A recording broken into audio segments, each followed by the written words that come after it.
Okay, hey guys, Doug Leslie here with Around the World. So glad you joined us today. We're meeting with Noreen Rhemat from the wonderful country of Pakistan. I don't even know where you are in Pakistan, Noreen, to be honest with you. I don't remember. Um, but we'll get to that. Don't worry about that. Thank you for joining us. I appreciate you. Um, Hi, President. Thank you so much for inviting me for this interview. You're welcome. You're welcome. Uh, okay, so what we're going to talk about, Noreen, is we want to get to know you. As you know, Around the World is just a conversational kind of interview, just to get to know different projects and people, who's around them, what they're doing, all over the world, as you know. And so today we want to focus on you. So to begin, can you give our listeners just kind of give us your journey? Who are you? Where did you come from? Where did you grow up? How many kids in your family? All that kind of biographical information that people are interested in. Um, my full name is Noreen Rhemat, and I'm a founder of Life Giver Organization. And I have completed my schooling from Catholic Convent High School. And where I live, it's a village. And in this village where I'm living, we have no school. And whenever we have a summer vacation, uh, I visit my home and I see that we don't have any school in our village. So this thing hurt me, and this lead me to have a mission to build a school in Pajiam village. So I Did you completed grow up? my I'm sorry to interrupt, Nora. Did you grow up in the same village that you're living in yeah, now? yeah. So you're from I this grew up village. here. Okay. Yeah. And how did you go to school then? I don't understand. If there's no school, how did you go to school? School is in the city. It's far away. It's a convent hostel. So you traveled. You just went to the city and went to school. Yeah, Was so it a, it is was a a it's boarding a school? hostel. Yeah, it's a hostel. Okay, I And my got you. parents sent me over there for high school. And how often did you come home to the village to visit your Only parents? in summer vacations. Only in summer? So you were gone all year? And that's just for Every high school, right? That's just for tell me what ages you were there. when I was around 4 or 5, my parents sent me to that hostel, and I completed my preschool till high school from that hostel. And when we have summer vacation, like every year, uh, we came home I came home, and I like definitely for 3 months we have summer vacation. Mhm. And I see that like my friends who are living in this village, they don't go to school, and it hurts me because they are my friends. And I see that we have no school in Pajiam village. So I started thinking about to build a school in Pajiam village. So this is how So you've been the thinking about this for a mission. long, you've been thinking about this a long time. Yeah, it's a long time. I think I was like in eighth grade when I um started like thinking about this Mm. like we must have school in Pajiam village. So how many do you have brothers and sisters? We are only 6 sisters, so we have no brother. So I am the Wait, wait, wait, only wait, one. wait. Back up, back up, back up. How Okay. many sisters? We are 6 sisters, like including me. There are six girls. Your poor Yeah, father. yeah. That is hard. I feel bad for him. So six girls in your family, and did all of you go to boarding school, to the hostel in the city? Yeah, like we four only went to school, but they Okay. didn't completed their high school. They came back home Okay. due to some financially crisis. And I am the only one who completed my like university. Okay. And my parents spent a lot of money on me. And that's why like I always think that a girl like a child should be a child with education, because without education, you can overcome all your life challenges. Right, right. And you are you, where are you in the numbering I'm of your on children? Are you the oldest? Are you the middle child? I'm on fourth number. Number four. So they're, wow, okay. You're right in the middle. So, Yeah. okay. So you have a couple of older siblings, sisters, and a couple of younger sisters. Mm-hmm. Are you, is your extended family still in the village, or did they move to the city and do other things? Ah, so my sisters who are married, they moved to cities. Move to cities. So who are married and are so if they're not married, are they still in your village? Those who aren't married? No, they are the husbands, they are from different cities. So Okay. So yeah, you're spread out now. So your family's spread out. yeah. But you're still in the village where you grew up. Mm-hmm. Yeah. So you know everybody and know everything going. Is that like a typical small town where everybody is in everybody else's business? Yeah. Mhm. Everyone knew me because I grew up here, and we like everyone know each other. Right, right, okay. I feel like there's a breakdown in communication. Well, I What? mean, so everybody knows you, but does everybody want to be a part of what's happening around you? In other words, Yeah. they want to be involved in whatever you're involved in because it's a Yes. small town community, right? Yes. Okay, that's Mhm. hilarious. Uh, okay, so you're living in the same village you grew up in. I find it very interesting, and I didn't know this. And for those who are watching this, I've met Noreen before, obviously, and over the course of the last Noreen, year and a half now, thereabouts. We've been going back and forth. Is that about right? About a year and a half? What? How long have I known you? Uh, I think from 2020 to Yeah, 2020.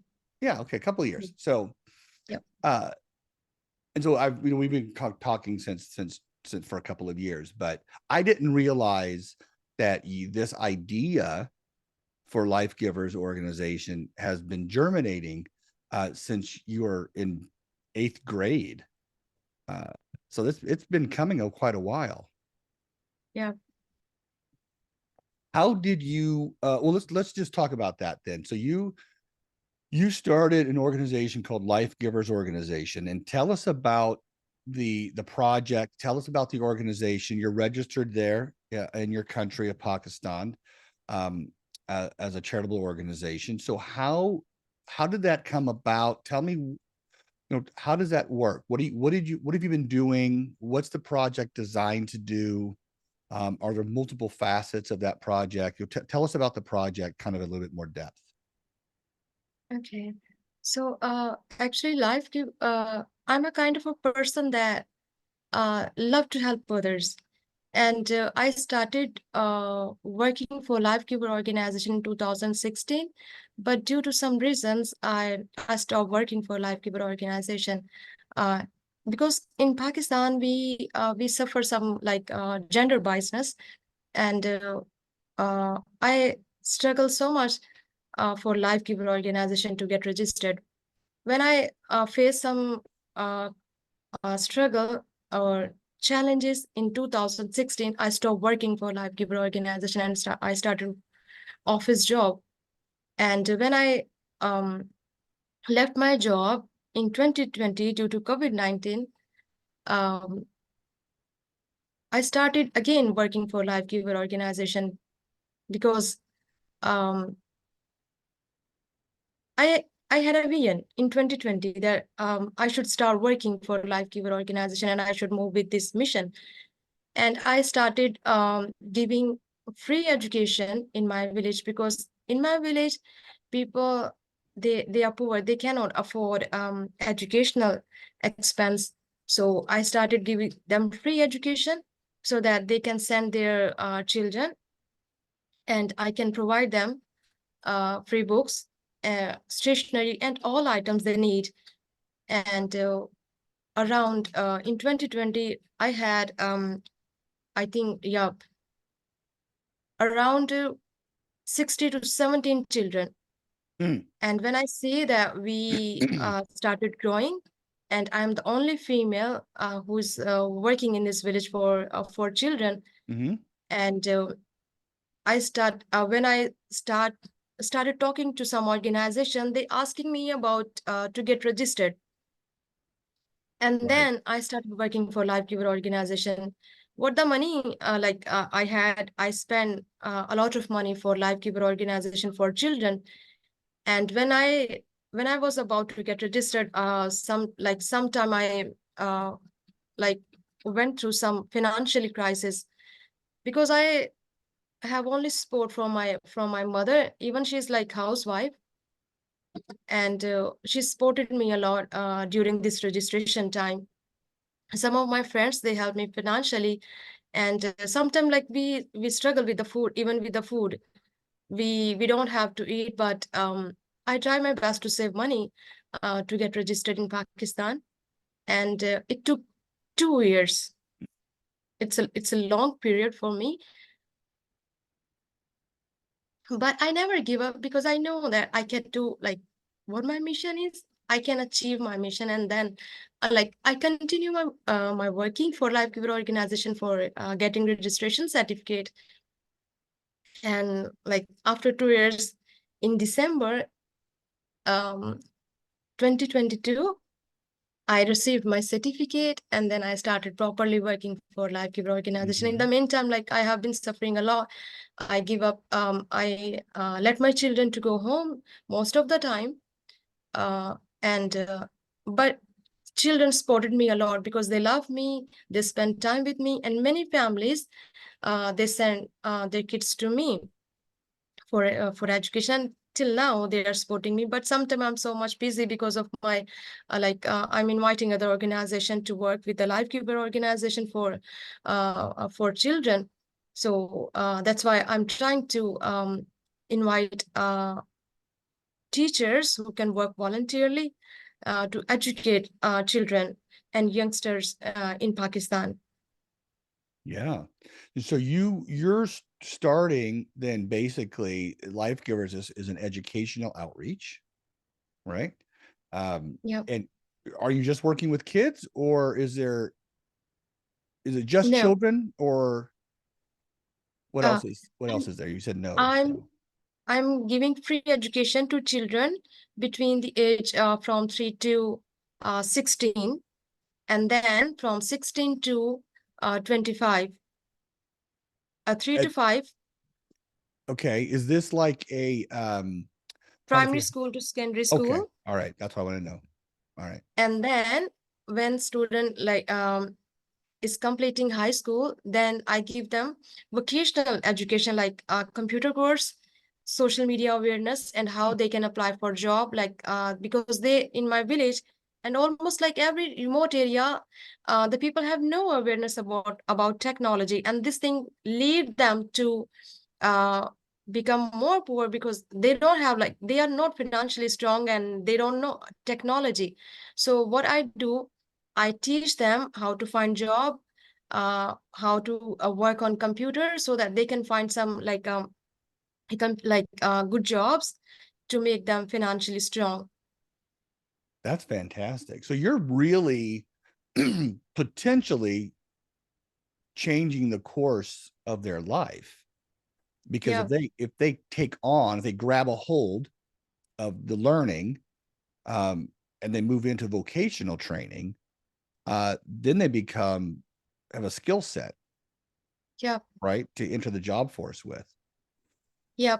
In Pakistan, I have never seen a single like a system that we have school, and we have another system like different vocational institute. But what I'm thinking that uh, I'm trying to raise more funds, so that if I'm going to have a school, in a school I train students, the students who complete their secondary school. I'm giving them vocational training, so that they can have both things on the same place. Mhm.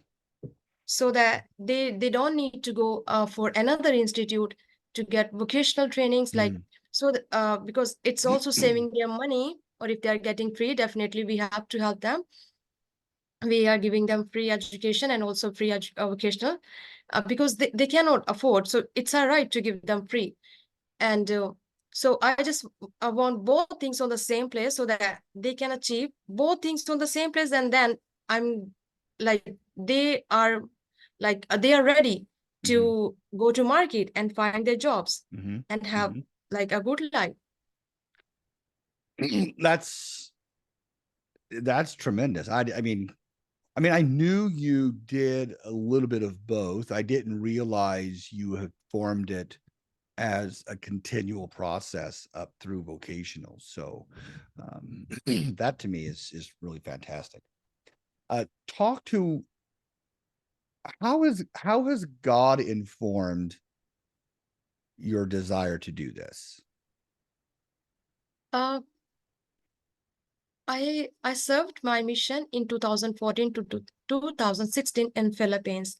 So as per gospel, like we are not like, I don't like, I can say like I only believe in faith, because according to Bible, like humanity is the first.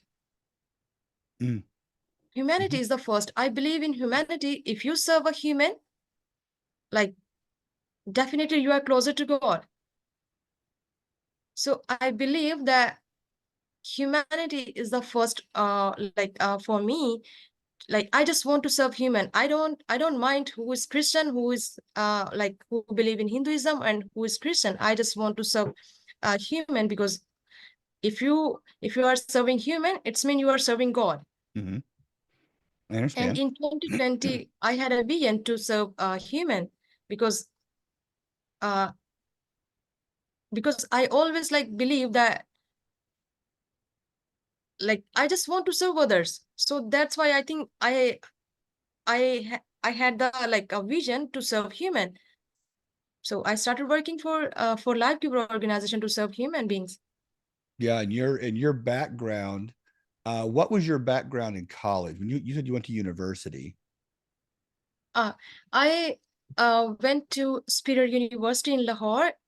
So I got the degree Human Resource Management from Okay. that university.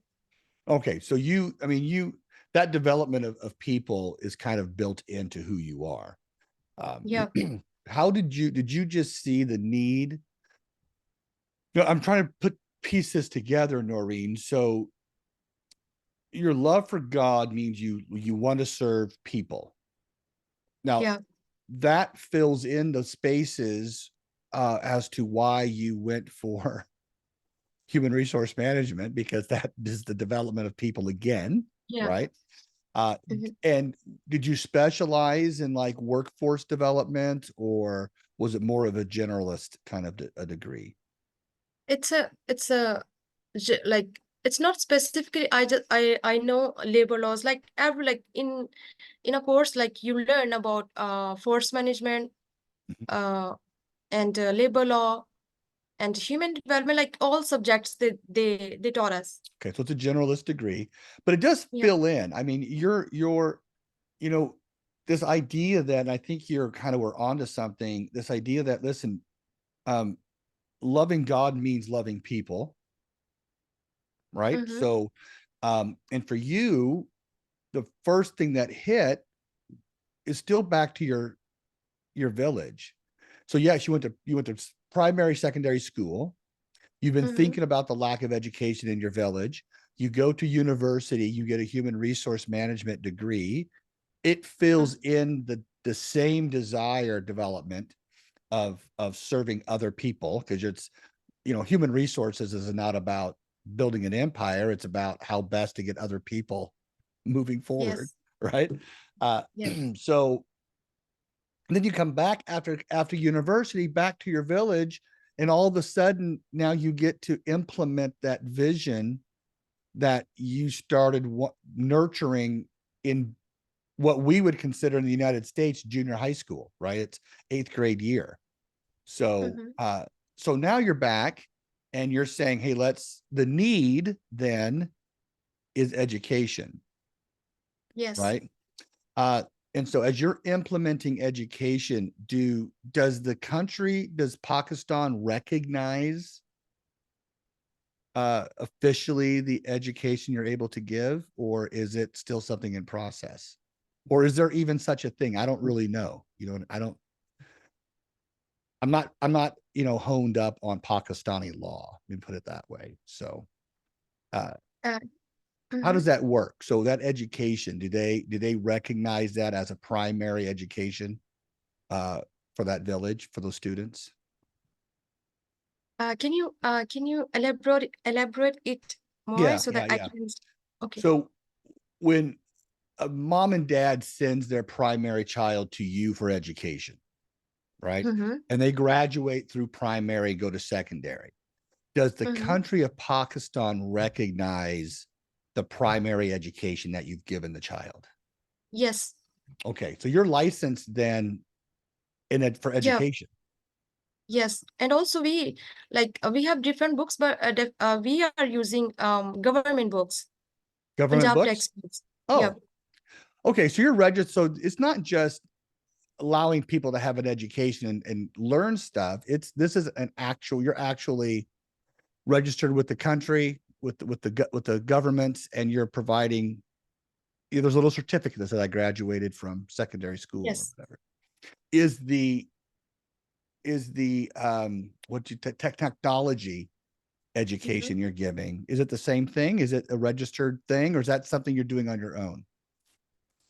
Uh, can you say it again, please? Yeah, the after secondary education, when you're Mm-hmm. providing the technology training, Yes. is Yes. that I'm doing. also a government oriented type of training, or is that something that's more you're doing it by yourself, and they have a skill set now?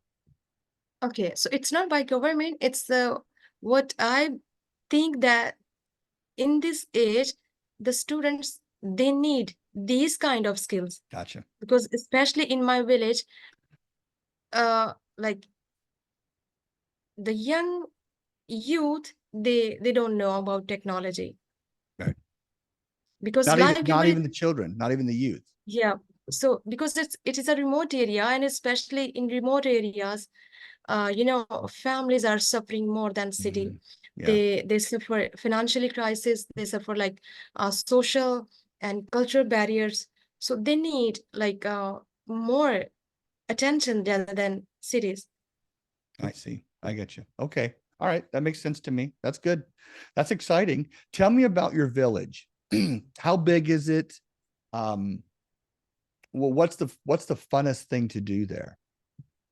Uh, Funniest thing is that like it's a big village. A half part is a Muslim, and half part of this village is a Christian.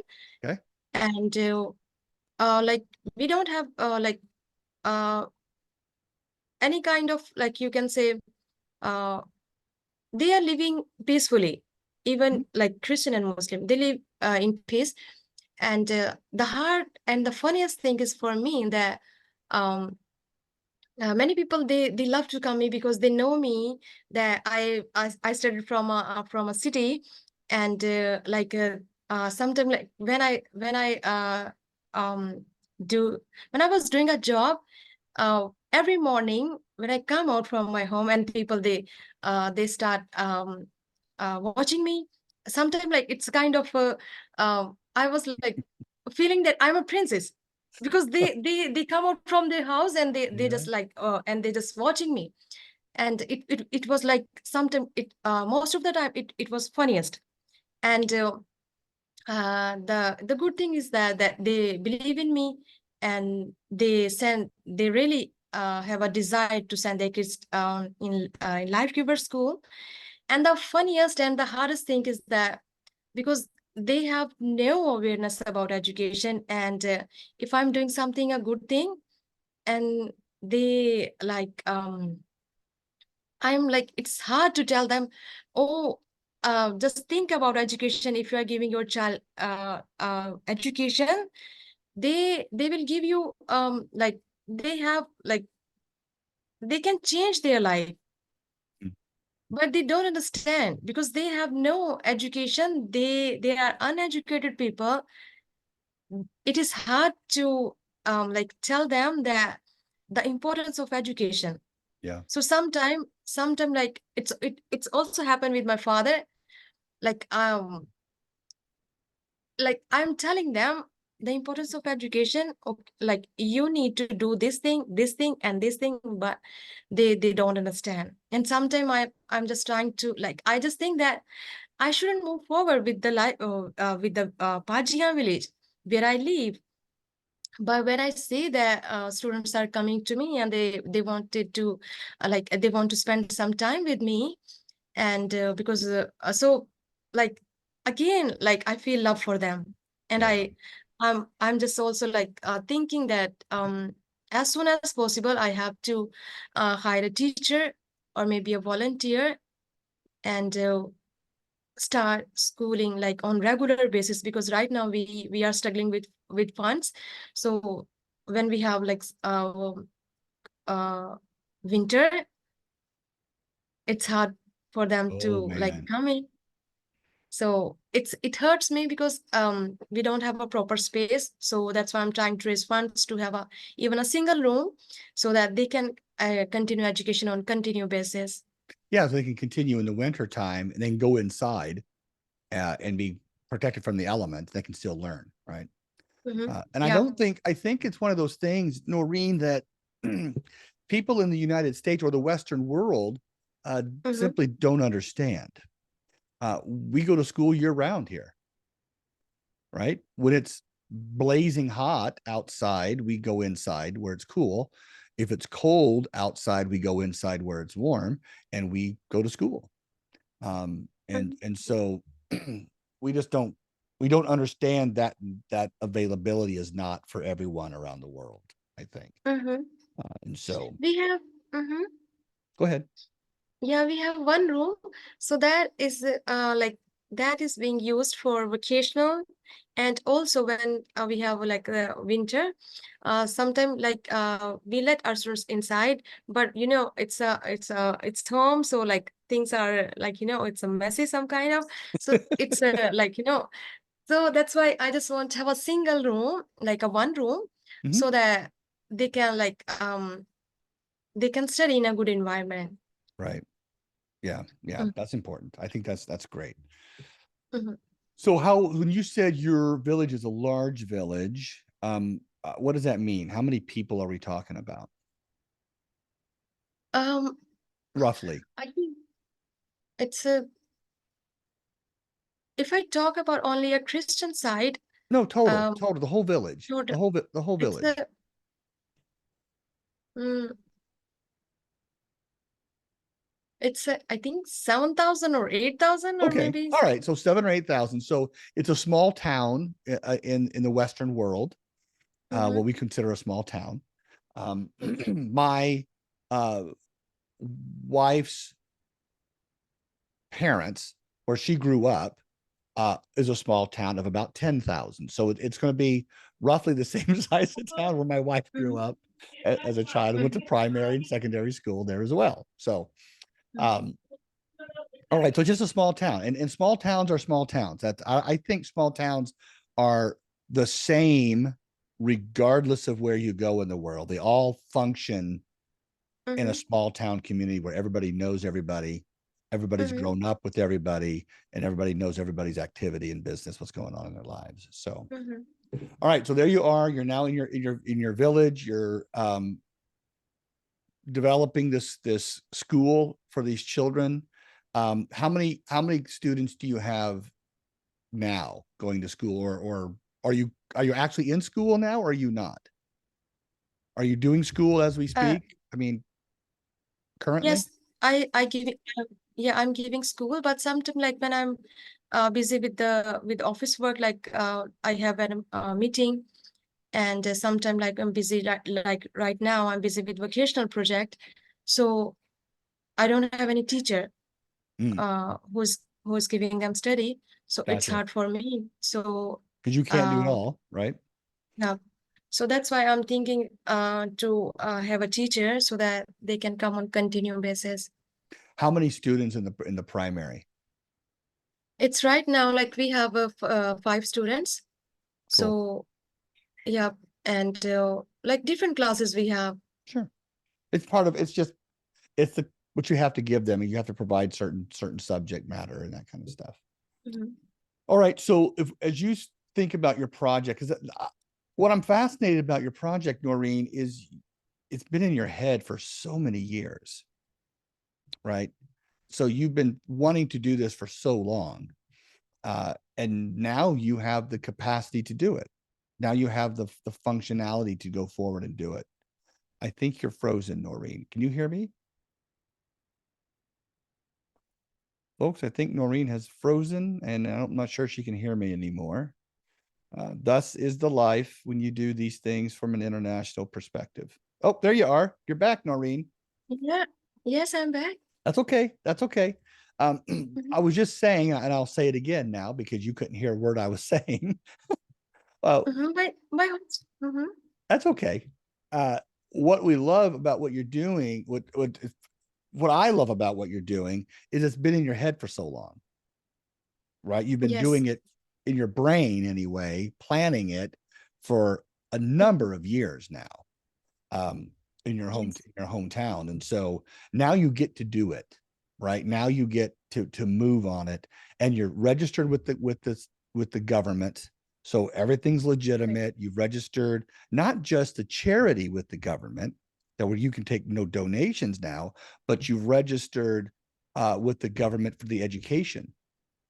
And Mhm. so everything you're doing everything right. It's taking a very long time, as you've mentioned before, but you're taking the right steps and doing it the right way. So you make a lasting legacy impact on the Mhm. children of your village. And I think that is above and beyond remarkable to me. So let's talk about uh, what are some of the things where you've seen God kind of intervene and do things in your midst that you otherwise wouldn't have been able to get done. If God wouldn't have moved, it wouldn't have happened. Um, can you elaborate it Yeah, a little okay. bit? Yeah, it's okay. This is the breakdown of the language barrier. Mhm. Uh, can you talk about how God has moved to move your project forward most recently, or Mhm. historically even? Was he how has he shown up and done things kind of, I don't want to say supernaturally, but maybe supernaturally, because if he Mhm. wouldn't have shown up and done something, there's no way you would be doing what you're doing. Okay. So I always like think that if you um don't like I always like think that I need God to let my word. It's not my word. Mm, So we even it's a long time uh for this mission, but as we get registered, uh like everyone is like trying to help me, and I'm moving fastly because I sometimes it's panic, but when I pray, and I always ask God to help me, and He's always there to support me. And God is doing really great things for life givers, definitely in my life, because I let God to do His work. It's not I believe that it's not my work, mm, it's God work, because we are serving humanity. And if you serve His people, definitely you are going to have many blessings. mm, So I believe that God is there for me, who is helping me a lot, and our projects. And like I always try to be worthy enough to feel His presence. And what I pray, and I have answered from God. And I what I do, I know that it is His will, not mm, my will. mhm. So So I remember a conversation we had probably a year ago, now. Mm-hmm. Um, I'm guessing. I don't really remember. I remember the conversation. The timeline may be completely off, Noreen. So if you say, Doug, you don't know what you're talking about, I'm okay with that. Okay, I'm okay with you. You can correct me. Mm-hmm. But I remember a conversation we had several months ago, maybe up to a year ago, where we talked about this very thing, right? Where we talked about it was frustrating. It was hard, right? And nothing was seeming to happen, Mm-hmm. right? And we talked about, but is that our responsibility to make things happen? You Mm-hmm. remember that conversation? Yes. Yeah. When. What Mm-hmm. did you what did you learn? What did God teach you in that time? Is what I'm trying to get to, and how has it affected the project as a result? Okay. When I started this organization, I in 2020 when I left my job, I think that time was the biggest like uh, like I had really bad days because I was thinking that there's no God. Even I was I completed my school from Catholic convent, but being busy in office life, I forgot about God. And when I left my job in 2020, I was like, in Pakistan, if you have a brother, he's bringing money to support family. But I have no brother, and my father is old, and we have no money even for food. Mm. And most of the time I cry, but one day, we like every time I was praying, and one night in May, I dreamed about God, and He was like saying to me, just do my work. And I started preaching, and I started giving free education. And this is how my relationship developed with God. And especially I learned from you whenever we have a meeting, I always told you about my struggle. And I learned from you that you told me, and Noreen, just let God do his work. And I um and it's true that I let God to do his work, and it's happened, and it's happening. Like I have a more blessings right now. And uh yeah, I have like many blessings right now because of what I have learned. Yeah, I think what you learned in that time is super, and it's not about Pakistan, and it's not about Life Givers organization, right? It's the principle that when God asks us to do something, we're responsible to take the next step in obedience. We're not Mm-hmm. responsible for the outcome, and we're not responsible for how it shifts itself out and how people respond to it, but we're responsible to say, okay, I'm going to trust you, God, and I'm going to take the next step. And then you do what you want to do, but I'm just going to take the next step, trusting that you know what you're doing because I don't know what I'm doing. Right. Right. Uh, and that's the step you took. And that's what I think I want people to understand is you took the steps To be worthy. necessary. What's that? To be worthy with him. Yeah, you took those steps. You took those are steps of faith, Noreen. Mm-hmm. Those aren't easy to do. You left your job as a Mm-hmm. human resource management person, all right, as a director of human resources somewhere for some company that I'm sure would love to have you on their staff, but you left Mm-hmm. your job with no understanding of how are you going to Yeah. replace your income, right? Yes. Mm-hmm. Because that's what obedience does. It's thrilling and it's difficult all at the same time. Yes. And when I started inviting children, they with me. children, like all children, and me and my mom, we prayed together. We kneeled down each day after study, and like as time passed by, God started giving blessing, Mm. and we really had a hard time because sometimes like the students who are coming to me, uh, sometimes when they don't have a medicine, they don't have books, yeah, even like whatever they don't have, I try my best to support them, and they like we pray together, and this is the answer of all uh, our children and me and my mom as well. See, that's so great. Mm-hmm. It's so fun to say, Lord, we don't know what we're going to do.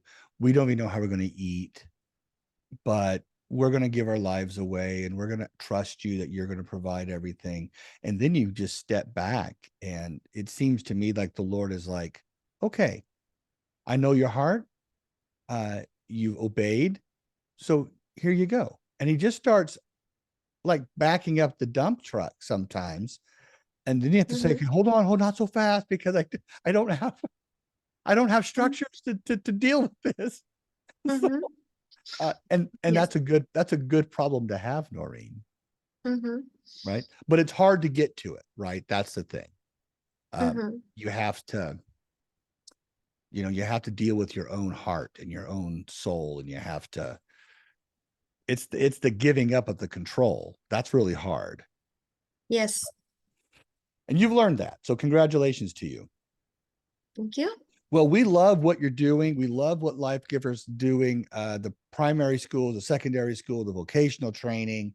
It's fantastic. It's focused and it's great. So tell me about what are the things that you're facing right now, because I know you have some, I call it headwinds, but you don't really know that term. So there are things that you don't have funding for that you need funding for. And for the record, we're going to put a link in the comments below the video here that allows people, if they're interested in giving to you for Life Givers organizations, to a tax deductible gift through your fiscal sponsor at the Christian Ministry Alliance here in the United States, that Mm-hmm. they can. But if people want to back you, if people want to back what you're doing financially, if they can, tell them what your needs are and what they'll be supporting. Okay. Right now, like because I'm the only female who is working for this organization, and right now, like like sometime if I'm busy, I don't have a like a single teacher who can work as a volunteer because everyone is busy here. Like it's a in Pakistan we don't have some kind of like a word. She's working as a volunteer. No, they are saying, oh, we are busy. So it's hard time here to invite someone to work as a Mm. volunteer. Right now, what we face that we have only we have uh, shortage of finances, resources. We can we don't have funding to uh, hire a teacher for one branch, even for one branch to pay a teacher. Like Mm. first we were thinking to build a school, but building a school is a kind of like we need a more finance to build a building. Right. So that's why we have right now we are planning to uh, invite teachers. um, like we are hiring teachers, and we need to pay them. And what we are going to launch that they are inviting um, students. We give them access. We are giving access to teachers, and they are letting students to come into their homes and get free education. Mm. And we as a life giver organization, we need to pay them salary. Mm-hmm. So so that we can because build a building, it's a kind of we need a Right. more finance that. But so that's why we are trying to reach more children, because the way I'm telling you, this is the more easier. Mhm. This is the easier way, because this way you have more students, and you are educating more children, so that everyone can have access of education. Mhm. How many teachers do you feel like you need to hire? Like definitely, I'm trying my best to reach out uh remote areas, and like where I live, it's almost all like we have around my village, there are like all area, it's a village, and 7, 8, like 9, 10, we have a lot of village here, and I'm trying to uh like uh like reach out this all village, so that like definitely if we have 10 village, so we need, I think, like 10 teachers, or maybe like 15 teachers, so that we can reach more students to Sure. have access of education. And would you, when you hire teachers, and this is more nuts and bolts, I appreciate that, but that's just how my brain works. When you hire teachers, or do you hire them for a school term, on a per school term? How is that, what's that hiring look like? Um, or is it for a full school year? Do you say we're going to hire you for a year, No, for full school, not for a for full, a year. I mean, for a full school year, so the full term of the Yeah. school. And that's what, Yes. how many months is that? It's a like she's going to with us, she's going to work with us as long as she wants. Okay.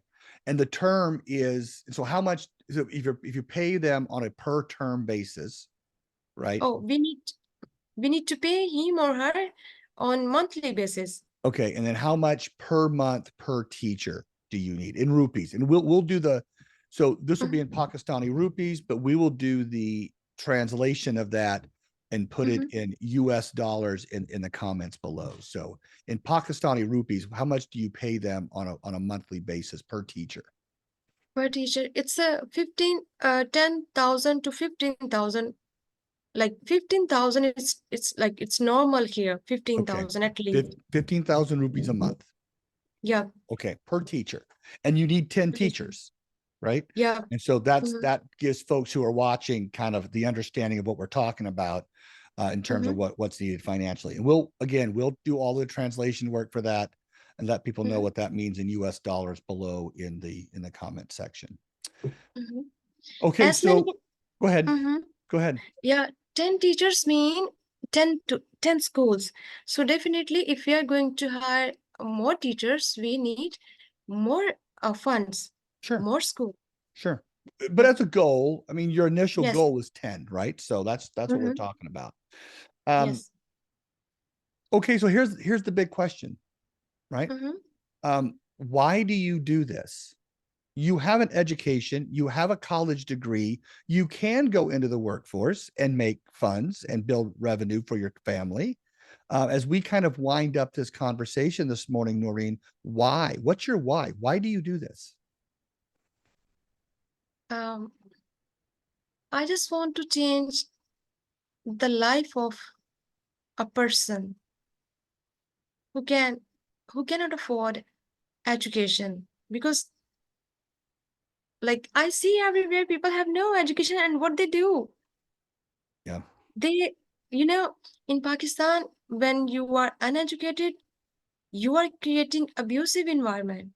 Mm, You are like a girls, especially, they are suffering gender biasness, mm, and especially male, they, if you are like, they don't think that they just want to have a um like, they don't respect female. So yeah.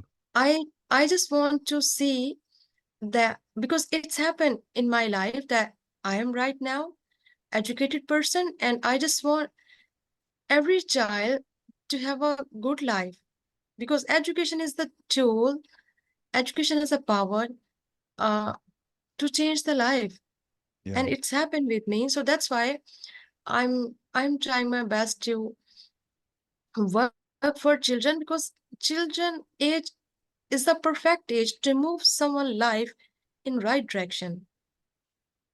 Yeah.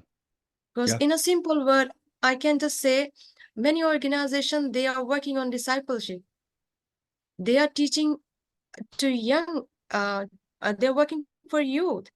I know it's like they have a different vision, but I believe, like when I was a child, I got education from convent, Hmm. Catholic high school, and I grew up in a religious environment, and I know God is the most powerful, like who has a power to do everything, and without God, you cannot do anything in your life. Yeah. So child age, that's why like I learned from my childhood that God has a power to do all things, and I came closer to him. Yeah. And right now what I just want that every person uh, has the right to like to be God and move on a right direction. That's great. Mhm. Well, Noreen, we love what you're doing, and I think you know that.